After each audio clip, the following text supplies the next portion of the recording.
one of the reasons why you said you have one trust with multiple children all included in it rather than having a separate trust for each one, because it arguably makes it less likely that all of your beneficiaries are going to collectively require repayment the day they turn 18. Typically, that's not what the parents want. They generally don't want their kids to get the capital the day they turn 18. They may not want them to get the capital at all, but they have to.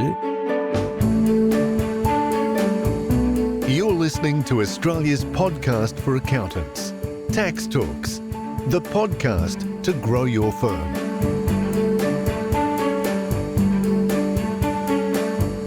Welcome to the second part of episode 387 of Tax Talks, episode 387B. This is Heide Robson, and thank you to DocuSign for sponsoring this episode. Last week, Patrick Elwood of Clover Law in Brisbane covered 7 questions with you about the accepted income and child maintenance trusts. Today, let's look at the remaining 8 questions. Let's look at how 107 AG and AE work hand in hand, whether you need to worry about accepted income for an accepted person, and then section 5150 ITAA 97, which is an important section for all child support payments that are paid directly and not through a CMT. Question 12 is a big one, where Patrick Elwood will discuss with you what happens when all goes wrong. After that, we will cover UPEs and CMTs and how Section 100A comes in. And then last but not least, Patrick Elwood will talk with you about when a CMT rests. When can the children demand payout of the CMT capital? And how can you postpone that? This is the plan for today. So let's jump right in and start with question 8. 102 AG and AE of the Income Tax Assessment Act 1936 work hand in hand. Do you mind if I get very nerdy right now and look at the actual law? And what I would like to do is look at section 102 AG, paragraph 2C8, but 102 AG and then 102 AE. And I understand both basically cover what is accepted income. AG does it for the trust, and then AE does it for the individual taxpayer, which in this case would be the child. So 102 AG and AE, they basically work together, don't they? If something is accepted income under AG, then automatically it's also accepted under AE and vice versa, correct? Yeah, that's right. They're complementary provisions. So AG is about the trust, AE is about the beneficiary, and AG is really the operative one in this context. AG is setting out the conditions that need to be met in order for that trust to be accepted trust income. And then as long as you meet the requirements in AG, as long as the trust meets the requirements in AG, then when the income flows through to the hands of the beneficiary under AE, they get the benefit of those same concessions. Number 9, you don't need to worry about accepted income if there is an accepted person. And this whole discussion about whether trust income is accepted income under AG and AE, that whole discussion is only relevant if the person is not an accepted person. So if you have a child that is in full-time employment or has a disability or is a double minor orphan, and if any of those apply and hence the person is an accepted person anyway, then you don't need to worry about whether you have accepted income or not because the person is accepted anyway, correct? And so that's exactly right. It's really, there's multiple ways to get the income to be treated as accepted trust income under AG. And often the other pathways under AG, like special disability trusts or testamentary trusts, some of these other trust structures, it's much easier to satisfy those requirements in a very clear-cut way than it is with a child maintenance trust. So if you can qualify under one of the other limbs in AG, that will often be the preference compared to using a CMT. And if you qualify under one of those other limbs, you don't need to rely on the CMT in the first place. So it's the issue that goes away. But, those other limbs, you need to either have a disabled child or there needs to be someone who passed away in the family. Like they only apply in limited circumstances. That's why the concessions are there in the first place. They don't give them to everybody because they're way too generous. Yes, you raised a very good point. A child maintenance trust is not the only trust that creates accepted income. For example, you can also have a disability trust or a testamentary trust. All those trusts, and probably quite a few others as well, create accepted income as well. So CMTs are just one form of that. But in addition to these trusts creating accepted income. In addition to that, you also have accepted persons. And then for an accepted person, any income, you can have an accepted person in just a normal trust distribution from a normal discretionary trust, for example, and it would still be accepted income because it goes to an accepted person, correct? Yeah, spot on. So there's sort of two different ways to skin the cat. You either qualify because you have a special purpose trust, which meets one of those other requirements, like being a special disability trust or a testamentary trust, or you get there because your beneficiary qualifies as an accepted person for one of those reasons you mentioned. Two different ways to reach the same outcome, which is less tax being paid.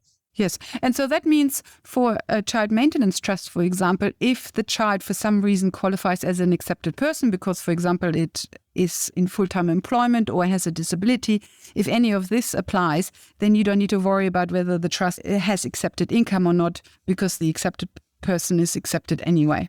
No, and then the debate you have from a family law perspective is, let's say one spouse wants to distribute to that disabled child from a family trust. Well, they've got the ability to do it from a tax perspective, but will the other spouse accept that payment as being in satisfaction of their child support obligations? But possibly not. The other spouse might be saying, well, I want child support as well. Number 10. Normal child support without a CMT is exempt under Section 5150, subsection 1 and subsection 2, ITAA 97. Just quickly coming to Section 5150, and I think it's ITAA 97, correct? Yeah, that's right. Yeah. Yes. And that section is about normal child support payments. When child support payments come out of normal after-tax income, then they are tax exempt under Section 5150. But of course, Section 5150 doesn't apply to distributions from a CMT because, of course, distributions from a child maintenance trust don't come out of post-tax income. Hence, you don't get this exemption in Section 5150, correct? Yeah, 5150 is effectively a no double taxation provision. So it's acknowledging that if the first spouse already paid tax on the income when they derived it, then there shouldn't be a second round of tax payable on that same amount when it gets paid from them to the other spouse. So, yeah, it's effectively recognising that one lot of tax has already been paid and therefore the second payment's not taxable. Number 11. What about Section 5150, subsection 3, ITAA 97? Do you mind if I just very quickly look at paragraph 3 of Section 5150 of this exemption clause? And there it talks about maintenance payments that were either A, financed through the divestment of income-producing assets, or B, were diverted ordinary or statutory income upon which the payer would have paid tax anyway. And of course, this sounds very confusing now.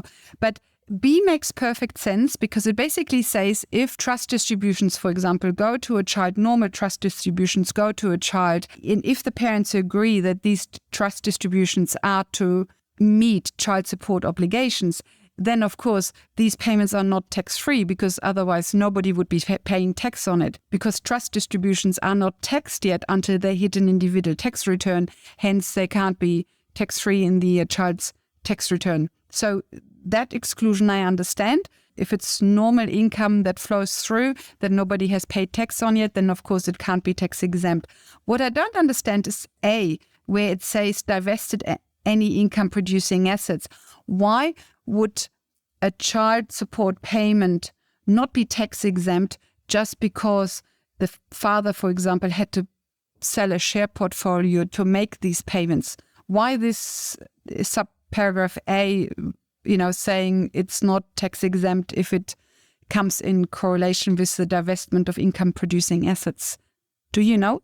That is not a provision I've ever seen actually come into play in practice. I believe what it's really targeted at is a situation, I guess, making it clear that not so much if the first spouse sells an asset in order to make the payment to the other spouse, it's more so if they actually distribute an asset to the other spouse. So they go and transfer some shares in a company or perhaps an asset on revenue account. It's saying, well, that transaction of transferring the asset to your other spouse, if you were going to have a taxable gain arising from the distribution of that asset, then you still have to pay that initial tax. You don't get a free pass simply because you're transferring it to your spouse instead of selling it on the open market. That I imagine is what it's about. But yeah, as I said, it's not something that really comes up in practice for us very often. Yeah, that makes sense. So if you have a share portfolio that has unrealized capital gains in there, for example, for $500,000, just by transferring this share portfolio into the child maintenance trust, it doesn't mean you get away from paying tax on this capital gain. You would still then have a taxing event and you would have capital gains tax on that share portfolio. Yeah, exactly. That is probably another deterrent for a child maintenance trust, correct? Any assets you move into the CMT would attract capital gains tax. Yeah, it's a really big limitation. So there's a couple of things that commonly come up where people say, well, these sound like a great idea. And then when they get to the detail, they say, okay, well, it's not actually right for our circumstances. I mentioned at the start, one of them is the fact that the capital vests in the kids ultimately. The other big one is that lack of an exemption on the initial asset contribution. So the client needs to be in a position where they have some non-taxable property, so cash, for instance, or some shares which don't have an accrued embedded capital gain, something they can make as that initial capital contribution in order for it to be viable. The last thing they want to be doing is setting it up and then incurring a big upfront CGT cost to move some assets in just for a longer term tax saving. Okay, good. So that means we now have 3 common reasons against the CMT. The first one is that it requires cooperation between the parents, and that's often not present. The second one is that the capital must go to the children at the end. And then the third one is that you have CGT upon transfer of the assets. Yeah, that's right. Now, before we talk about question 12, what happens if all goes wrong? Here's a quick word from our sponsor, DocuSign.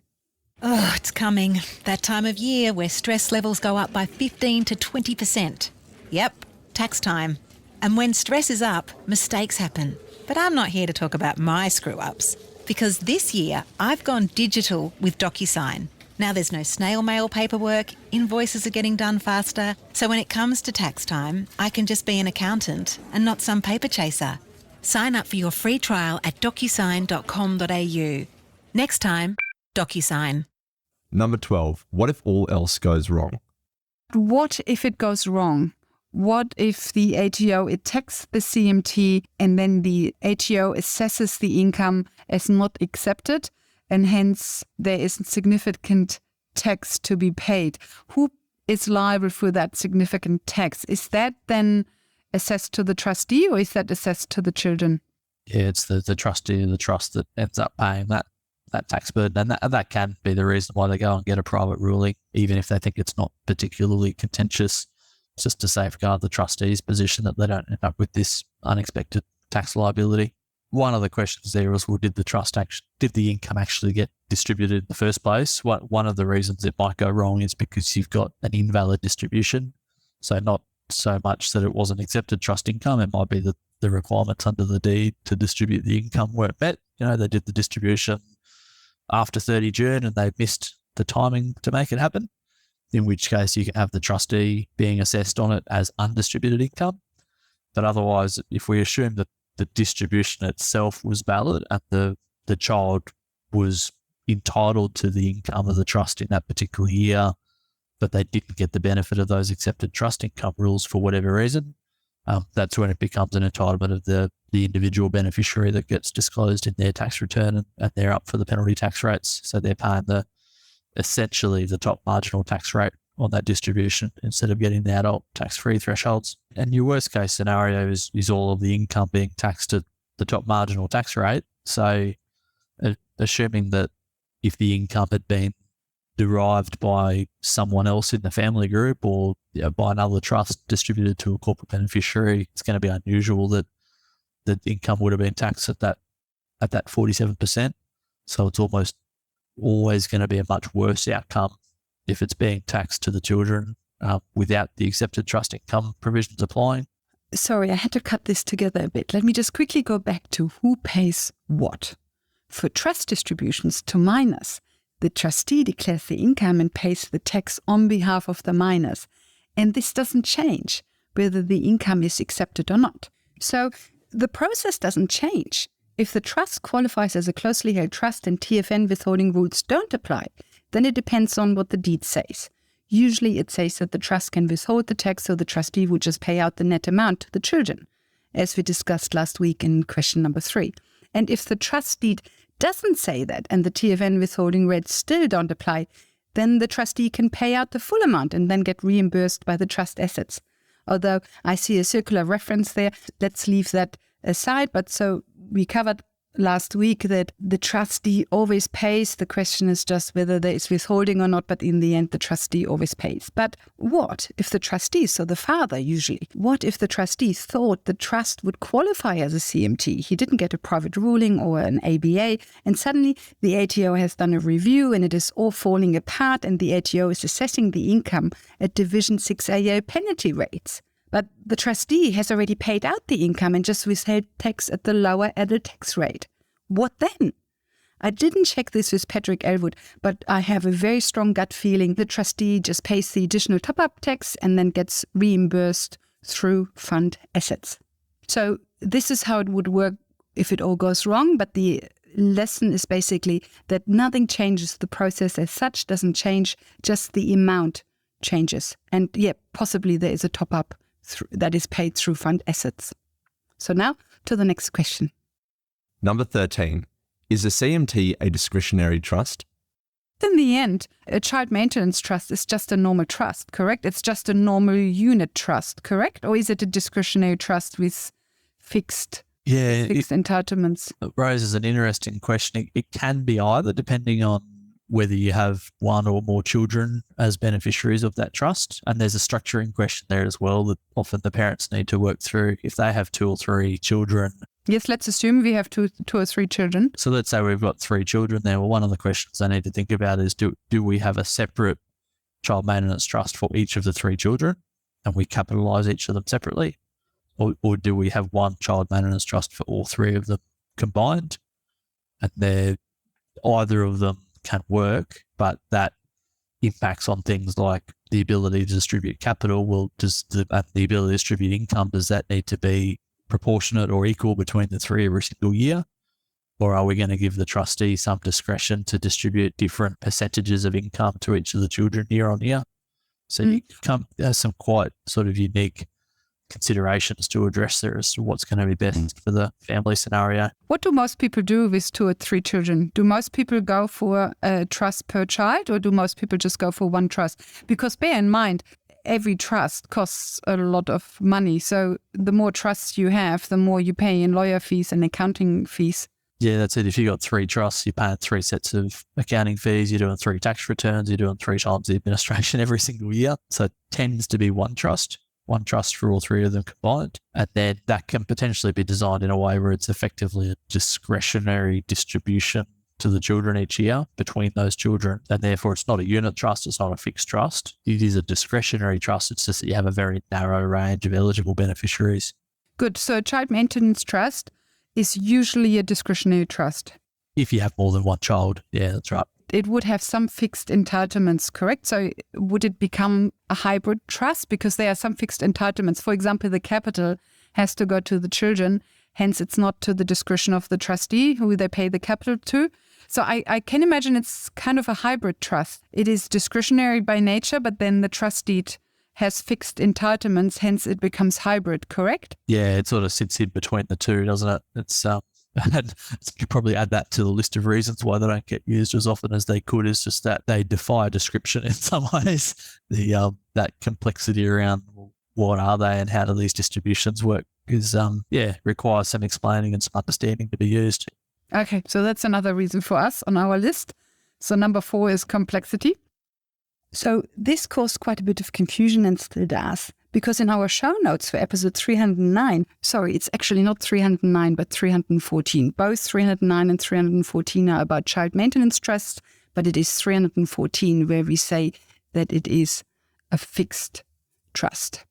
Yeah, but let's go back. Not that important, sorry. Because in our show notes for episode 309, we say that the CMT is a fixed trust, since the trustee usually has no discretion on how to distribute the income or capital. But then lots of people on the internet say that a CMT is a discretionary trust. And then Patrick seems to say it can be one or the other, depending on how many children there are. So I emailed Patrick and I asked, And so this is what I wrote. So a CMT for one child is a fixed trust, since no discretion, all income and all capital needs to be paid to that one child eventually. And if the CMT is for 2 children or more, it is a discretionary trust, since while all income and capital must be paid to the children, there's a discretion on who exactly gets what. Is that what you are saying? So that's what I wrote to Patrick, and Patrick kindly wrote back with the following. He writes, in respect of the fixed discretionary trust element, if there is a single beneficiary, then yes, it is a fixed trust. If there are 2 or more beneficiaries, then they would have a fixed entitlement to capital, but the income entitlement can either be drafted to be fixed or discretionary. If it is discretionary, then we effectively have a hybrid trust, where the capital is preserved for the children in fixed proportion, but the trustee can vary the distributions of income between the children each year. I would say it is common just to have it as a fixed trust, though. So that means a CMT is either a fixed trust or a hybrid trust. So not a discretionary trust, how many people are saying on the internet. One result of this is that as a fixed or hybrid trust, the CMT would not be a closely held trust, since not a unit trust or discretionary trust, and hence the TFN withholding rules would apply. But we had already established that the trustee is responsible for paying the tax anyway, and that usually happens via withholding. So let's leave that question at rest. Let's just assume the trust deed will say that the trustee is doing the withholding, and so then all this is an academic discussion. So now to the next question. Number 14. Are unpaid present entitlements within the CMT an issue? In paragraph 7 of the text ruling, it talks about unpaid present entitlement. And that gave me the impression, the way it is worded, etc., it gave me the impression that unpaid present entitlements are actually not an issue. They're not an issue like in a trust that has UPEs to a company and then Division 7A.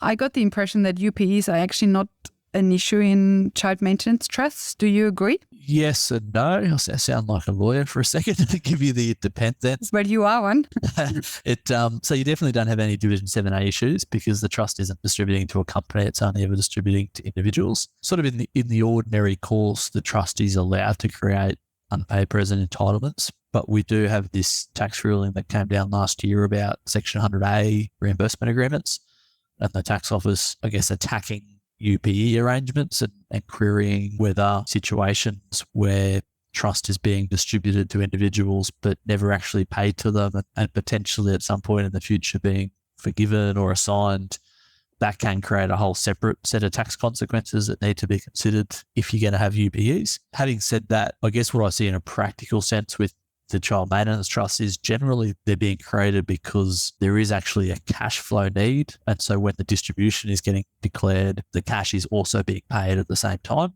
in satisfaction of those child support obligations. So the money is coming out of the trust, being used to pay the school fees or whatever the expenses are.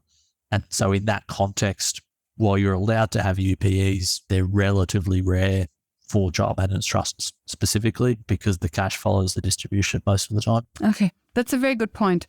When you have a UPE in a child maintenance trust, you possibly have a Section 100A issue. And also in practice, you have very rarely seen UPEs because the children need the cash. That's right, yeah. It's not like they are swimming in a lot of money and can just let them money sit there. And I can also imagine that the mother is probably very keen to get any present entitlements paid out because cash you have in your hand is real cash and a lot more worse than a possible entitlement that hasn't been paid, correct? Yeah, and the unpaid entitlement, it's a legal entitlement to demand that money at a later date. So if you're doing this for a minor, like the day that minor turns 18, they can potentially turn up and demand cash payment for the UPE that had built up over time. And that's just at a family or a commercial level, that's not necessarily a great outcome to have your 18-year-old suddenly turn up and say, well, I can see that I've got a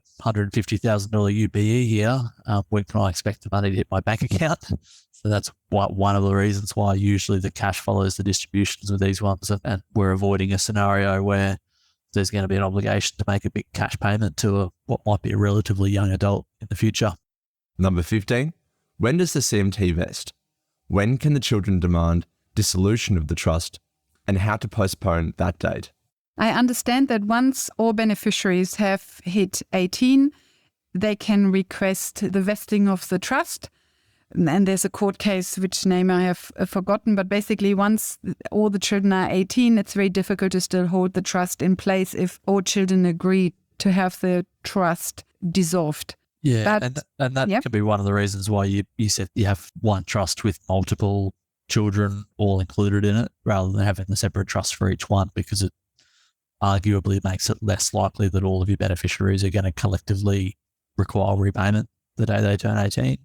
Typically, that's not what the parents want. They generally don't want their kids to get the capital the day they turn 18. They may not want them to get the capital at all, but they have to. But if they are going to get it, the parents might have a preference that it's more when they're 25 or 30 or even older. And so that's that overlying issue is you have case law, which says we've only got 3 beneficiaries of a trust and the 3 beneficiaries demand that the trust be vested. The trustee is under an obligation to follow through with that. But obviously, the more beneficiaries you have, the less likely it is that they're going to collectively make that demand. Yes. So let's say you have 3 children. They're 8, 11, and 14, so 3 years apart. If you make it a joint trust for all 3 together, then the trust can't get vested until the youngest is 18. So that means in 10 years.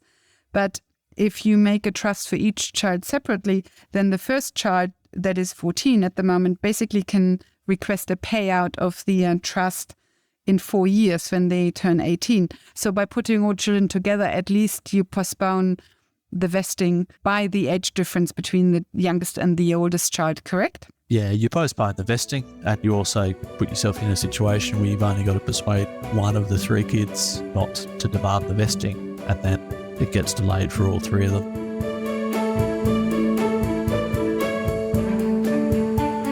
Welcome back. One topic we didn't cover is the family tax benefit A and B.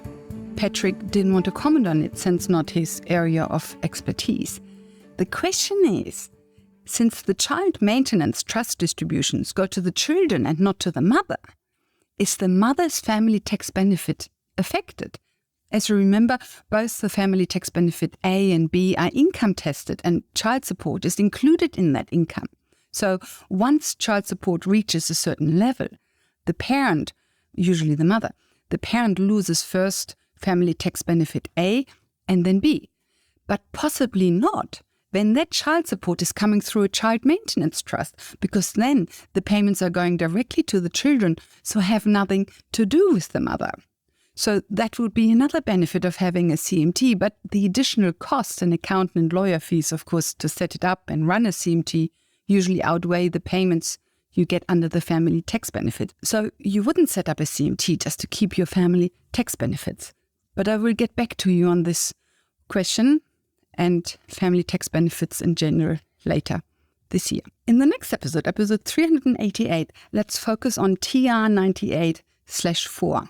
In Tax Ruling 98/4, the ATO discusses 5 situations involving child maintenance trusts that will stop the CMT income from being accepted income. So today and last week, we focused on Section 102 AG, and over the next 2 episodes, let's focus on TR 98/4 that is basically based on Section 102 AG.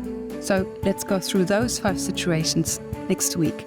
Until then, thank you for listening and thank you to DocuSign for their support. Bye for now and see you in the next episode.